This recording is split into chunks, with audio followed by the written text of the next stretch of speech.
Hey, Husker fans, welcome back to the Husker Big Red YouTube channel. I'm Chris Peterson, and joining me as always is Danny Gillette. We're back here for another episode, another video, as we are one day away from the season opener, the Kansas City Classic, Nebraska against Cincinnati, the game that we've been waiting for months now, it seems like. So we're finally here. We're going to break it all down. We're going to have our keys. We're going to get to know Cincinnati a little bit, and then we're going to offer up a final prediction on this matchup for Thursday night. Before we do that, hit the like button. Please do us a huge favor. Hit the subscribe button if you haven't already. Hit that notification button so you don't miss any of our future content.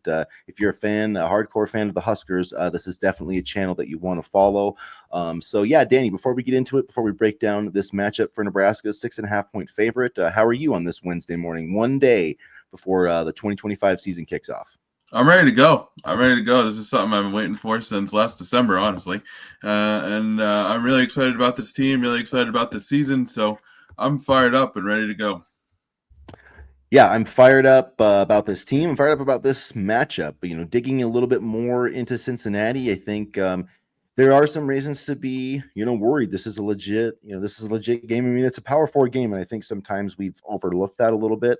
Cincinnati has struggled a little bit since they've gotten to the Big 12, but this is a program that, I mean, they were in the college football playoff. They've won a lot of games, so I think fans maybe overlooking the Bearcats a little.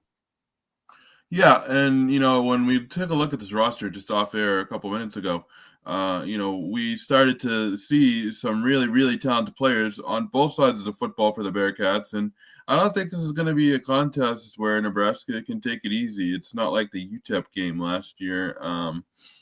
People say, "Oh, Cincinnati, like they're not good," and they only, went, 5-7, I believe it was last year. So but that's not the case. They have some really good players, and I think this is going to be an exciting game.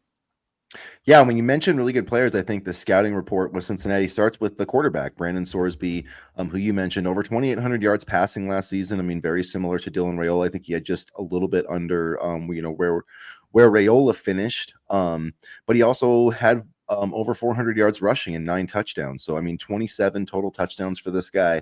I saw a recent highlight video of him, and he is a dynamic playmaker. They do have some really impressive skill guys, some guys I think that aren't getting talked about enough. Tight end Joe Royer, who has been projected as a first round pick, a guy who's getting in that conversation. 6'5", 250 pounds, had 50 receptions last season, breaking the record set by Travis Kelce, who got engaged yesterday. So there's your Did he? I pop didn't. culture. I didn't see the news. I must have missed Danny, that. you did not see the news. Well, I broke it for you. There you go. There Oh you go. wow. See, Okay. Well, I yeah, appreciate it. him and I can't. You don't know a single Swifty. Wow, that's I don't that's know. I interesting. don't know. But I just live under a rock, I guess. that is crazy. You might be probably like one of the only 5 people in the world that didn't know until right now. So there you go. And now my Breaking life just got breaking 10 news. times better for knowing that Yeah. information.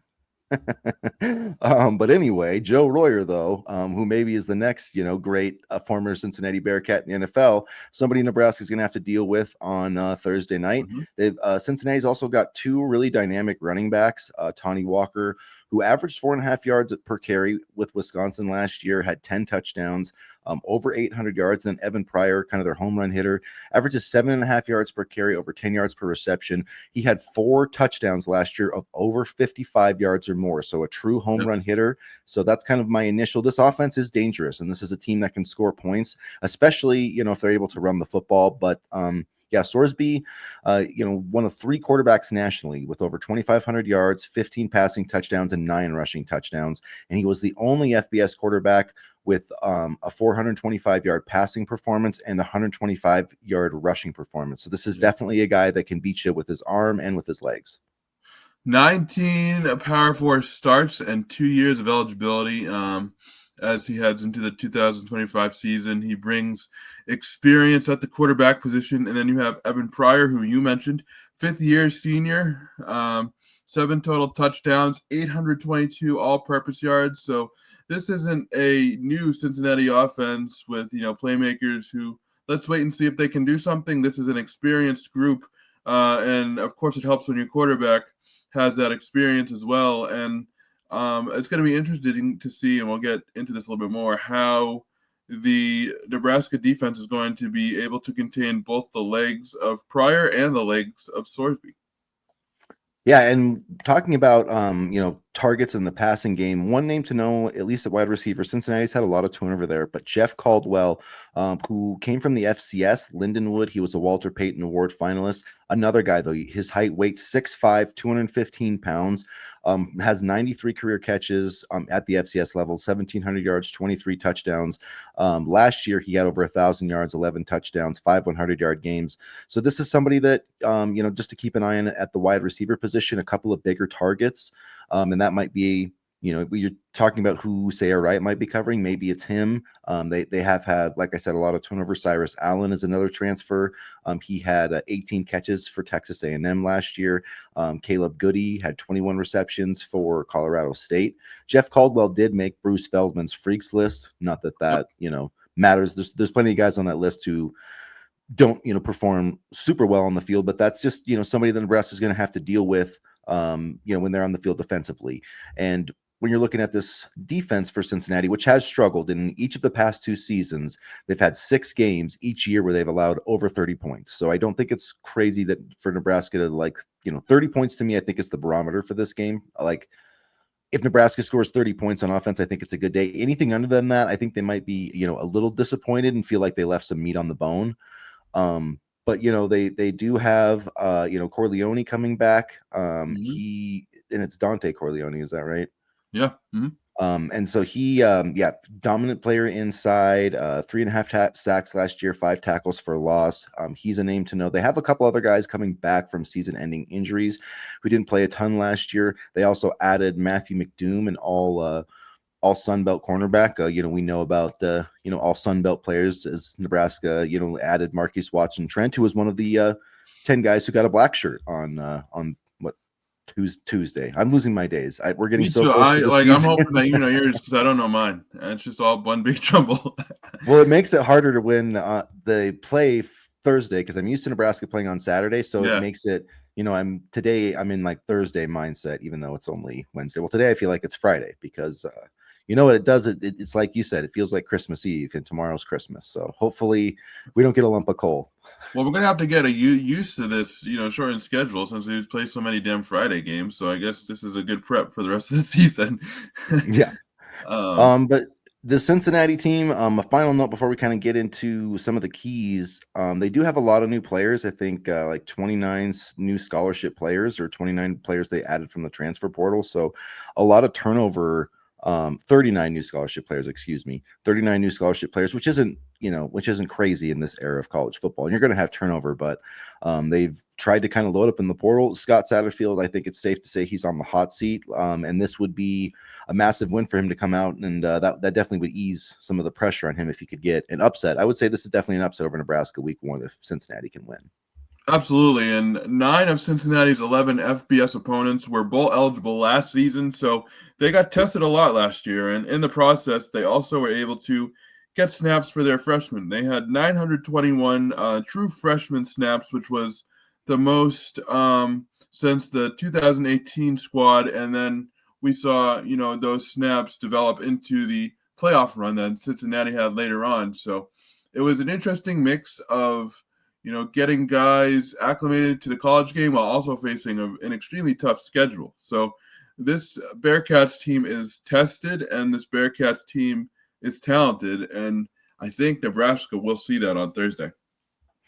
Yeah, and I think this is a tough team in the Big 12 conference. They may not have they may not have the national championship contenders of the SEC or the Big 12, but top to bottom, there's a lot of really good teams. There's no, Mm-hmm. there's no bye weeks in the Big 12, I guess you could say. So yeah, going to be an interesting matchup. Another thing, Cincinnati also with a new special teams coach. We mentioned that on Monday, but just worth making the point as we move on to our keys here. This game is going to be played at Arrowhead Stadium, like we said, the Kansas City Classic. That's what they're calling it. It is going to feel like a home game, I feel like, for Nebraska. Matt Rule mentioned that in his final kind of post-game press conference on Tuesday. He mentioned it should be a pretty intense atmosphere, and that he really views it. He doesn't view this as a neutral site game, and I think based on all the traffic and all the tickets and everything, I think it's going to be as red. Well, I guess Cincinnati is kind of red too, a little bit of a different red, but it's going to be almost as red as the Kansas City Chiefs game in terms of Nebraska colors filling up Arrowhead Stadium on Thursday night.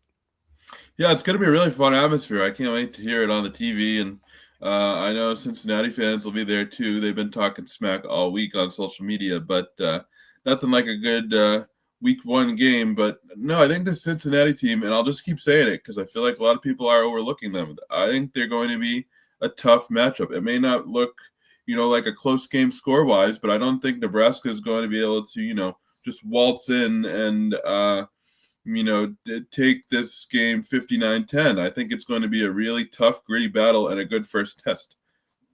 Yeah, and tests that Nebraska needs to pass, and these are the Yep. kinds of games that you need to win early in the season. I feel like this would be a confidence building game for Nebraska. So let's get Mhm. into the keys.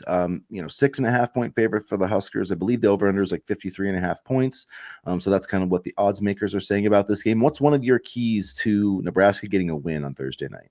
Getting the pass rush going early and getting the pass rush going often. You can't let a quarterback like Sorsby, we mentioned the dual threat of the run and the pass. We can't give him time in the pocket. We have to make sure that, we make him uncomfortable, force him to shift, force him to have to step up, distract him from his first read.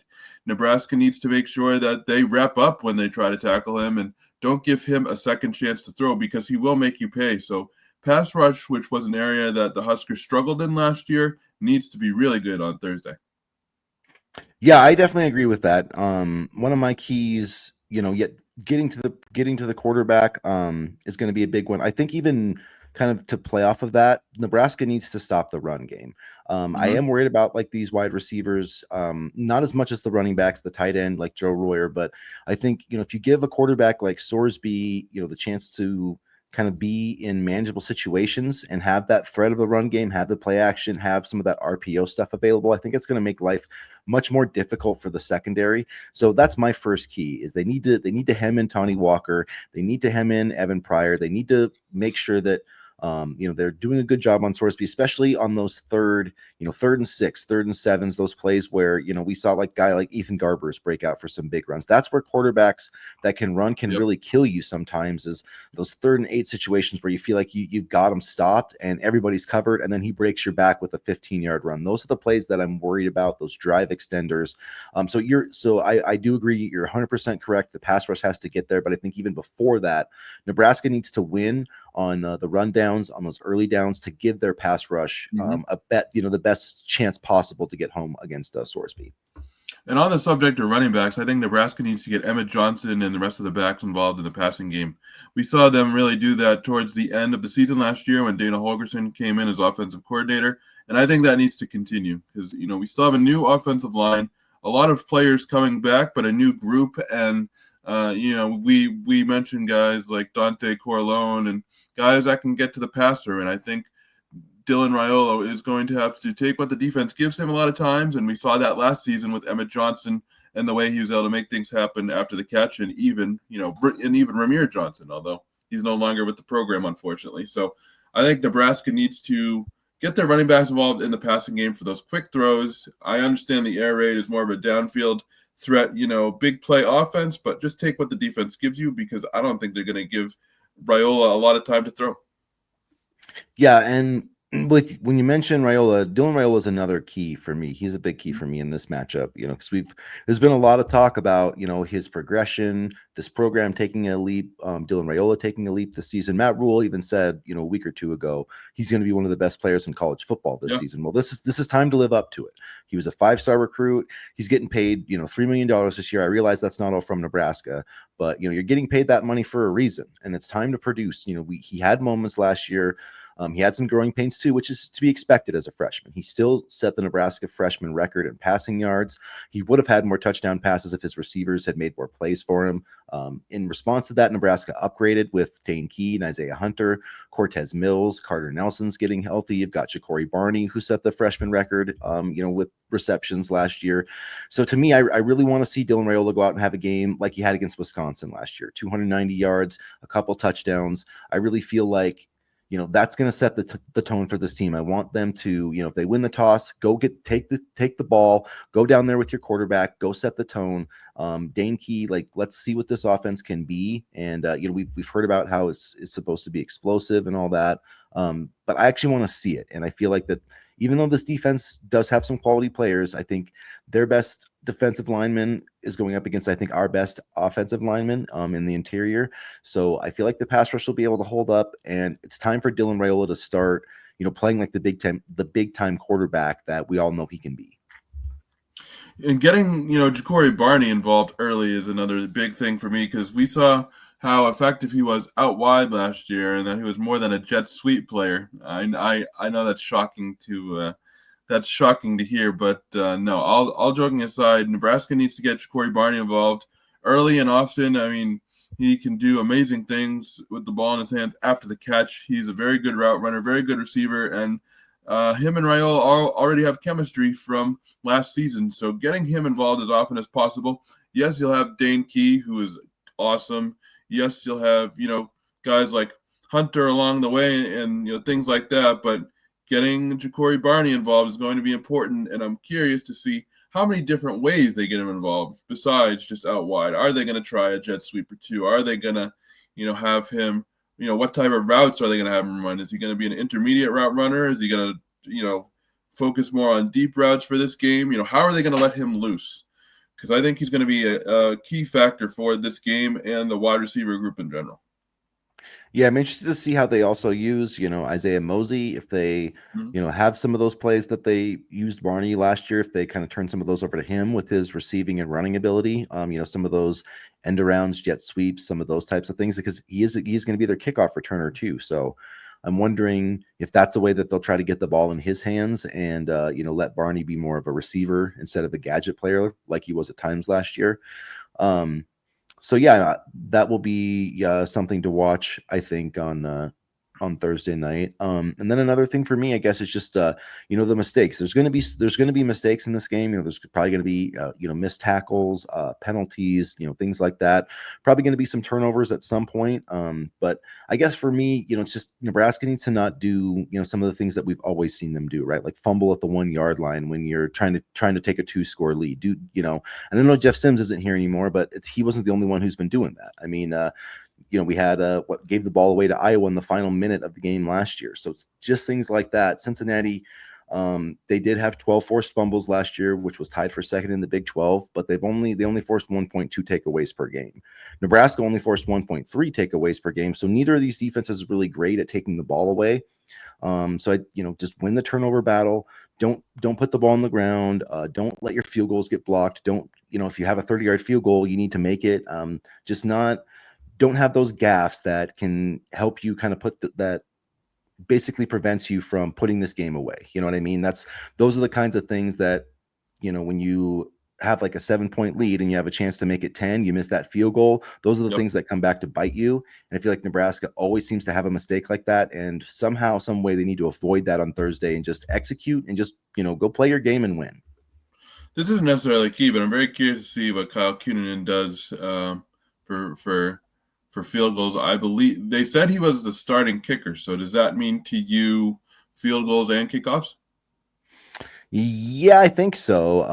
But it's just hard to say, but definitely field goals, definitely the place kicker. Either way, I'm excited to see what special teams does under Mike Eckler. Thursday, as you mentioned, no missed field goals, no fumbled snaps, things like that. I'm excited to see how the special teams have been cleaned up, because I feel confident, honestly, in all 3 kickers that Nebraska has on the roster. And so just solid special teams play. I'm also excited to see what Nebraska does on punt return and kickoff return and see if we can improve field position that way. But I'm very excited to see how Mike Eckler's kind of turned this thing around.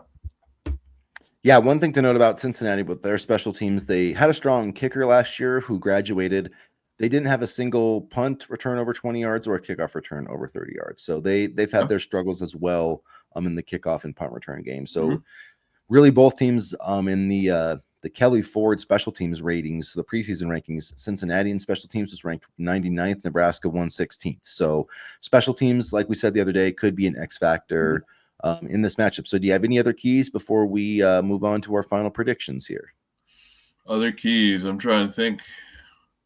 I think we covered it. I mean, it's just, try to make a statement here. Try to see. I understand it's game one and the schedule's going to get tougher, but just try to, get your playmakers involved quickly. And for Nebraska fans, I guess trust the process, because I do feel confident in this coaching staff, and I'm excited to see, what they can do, what this group can do, and what is a big year. And the Matt Rule third-year leap is supposed to happen this year, according to previous trends with Temple and Baylor. But we'll see. Just get ready for some football.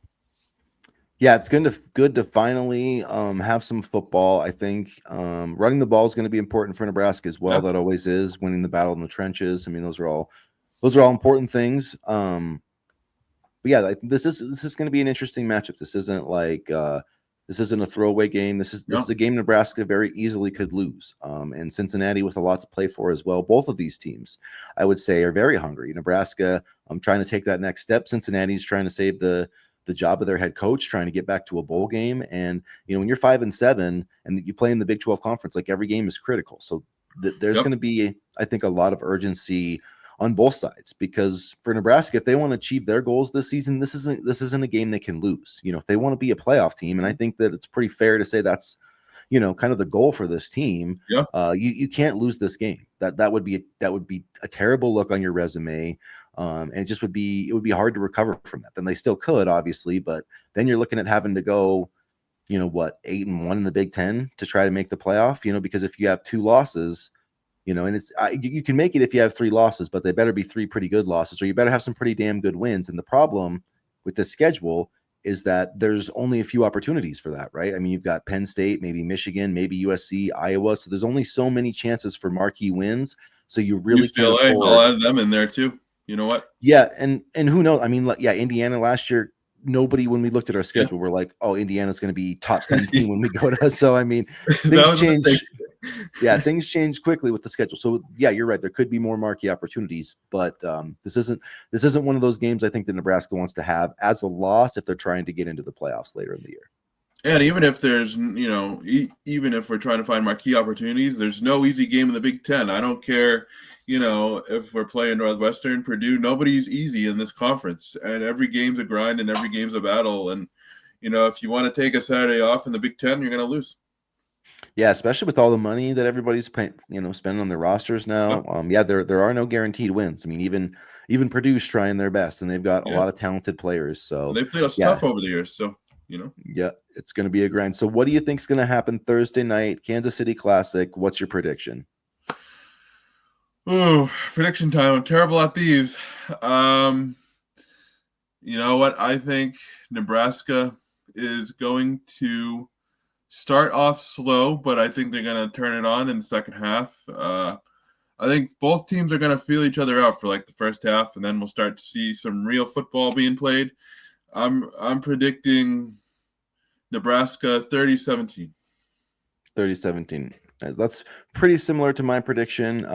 I think that the difference in this game is going to be red zone defense. I think Nebraska's red zone defense is going to be better than Cincinnati's. I think Cincinnati is going to move the ball. I think they're going to get some scoring opportunities. I think Evan Pryor is going to make some big plays.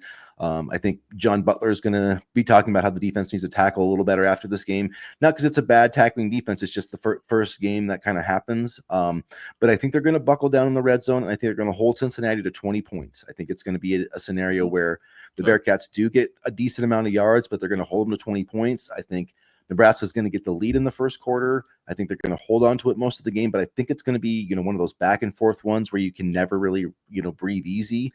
But I do think 31-20, I think they'll get, some field goals late. They'll get enough of an advantage, but it's going to be tight. And the defense is going to have to make some big stops late, but I think they cover the spread 31-20 and get a big win to start Matt Rule's third year. This defense is going to bend, but I don't think it's going to break too often. And that's to be expected when you have Sorsby in the talented running back Cincinnati has, and also Vincent Shavers Jr. It was revealed during the press conference that he will be ready to play. Did you see that? Am I saying that correctly? I don't want to. I don't want Yeah, to. it is. Yeah, he is expected to play. He's been dealing with the hamstring, so I mean, you never know. Something could always happen between now and the game, but definitely looks like he'll be a go for Thursday night, which I think is a big deal. I think he's going to be one of Nebraska's best defensive players this year. My phone is ringing. I don't know who it is, but give me a second here. Chris, you can keep talking while I shut off my phone real quick. Hopefully, it's some inside information, but No no. inside information, but I do think having Shavers back will be key because you talk about that pass rush. He's that type of player. And yeah, it's ringing the bell, and I guess that tells us it's about time to go, which I suppose it is, since we've made our predictions. So we've set our names in stone, put our numbers in stone, what we think is going to happen. I'd love to see your predictions, guys. So get into the comment section, let us know what you think is going to happen on Thursday night. Hit the like button, hit the subscribe button, and as always, go Big Red. Go Big Red.